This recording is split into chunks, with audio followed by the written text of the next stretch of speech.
Good morning. Well, today we are going to have first the board of the European Defence Agency.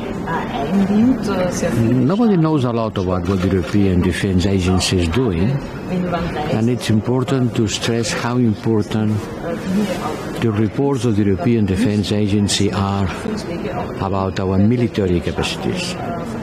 The agency is an intergovernmental agency, is charged by the treaty to study how the European armies can work better together. And they have been producing reports about our defense gaps, the differences between what do we need to have and what we have.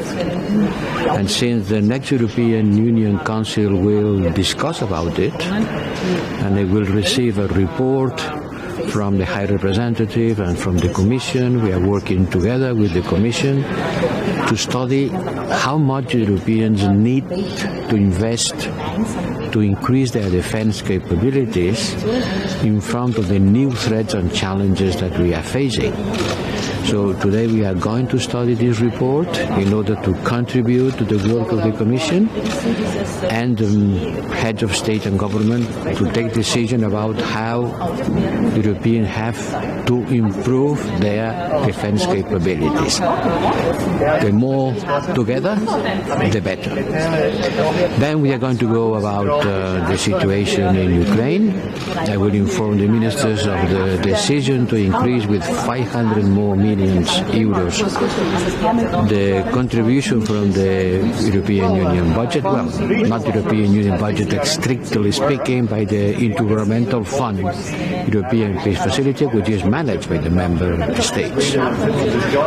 We will also have a look at what's happening in Mali.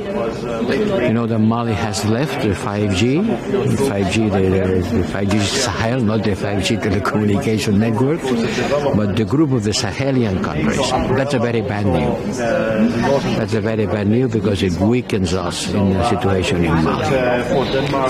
We'll talk also about the demand from Finland and Sweden to become members of NATO. They will receive a strong support, I'm sure, for all member states because it increases our unity and it makes us stronger. And this is just the country of what Putin was willing to achieve, was trying to stop the development of NATO in the borders of Russia, and now the contrary is happening. And I think that's a very good news for the European Union because it strengthens us and gives more capacity to react in front of the border threat. You will meet with the Georgian Prime Minister. What is the message? You will meet with the Georgian Prime Minister. Shout as high as your colleague. I will try.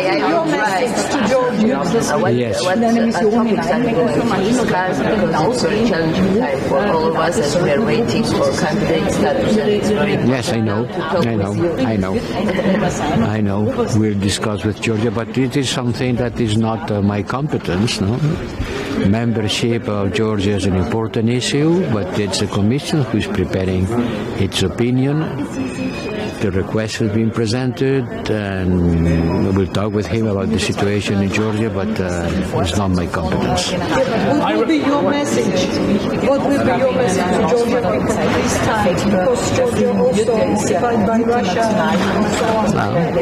The same message that always, that we are going to support Georgia as much as we can to face the challenge. We know that Georgia, Moldova feel the Russian threat, and we will be ready to support them as we have been doing with Ukraine. But happily for them, they are not facing a war.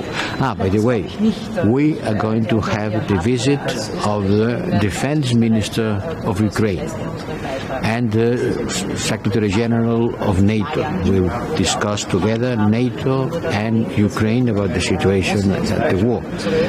The Ukrainians are resisting very fiercely. The result of the war at that moment doesn't fulfill at all the Russian expectation. The Russian army is being stopped by the Ukrainians, and we have to continue supporting them with arms. That's why we will approve 500 more millions from the defense fund. And also it will be the first meeting with the new chief of staff. The new chief of staff of the European Union, because General Graziano left, and I want to use this opportunity to welcome him for all the work he has been doing. I representative, two quick questions. Number one, what is your view of Turkey's objection to the two new potential members of NATO? And secondly, if I can ask you about another important issue, worrying issue in the last few hours, and that's Libya, where there are two rival governments, and the Prime Minister of the House of Representatives has now arrived in Tripoli, and the latest news is we're hearing that there are clashes. There's gunfire.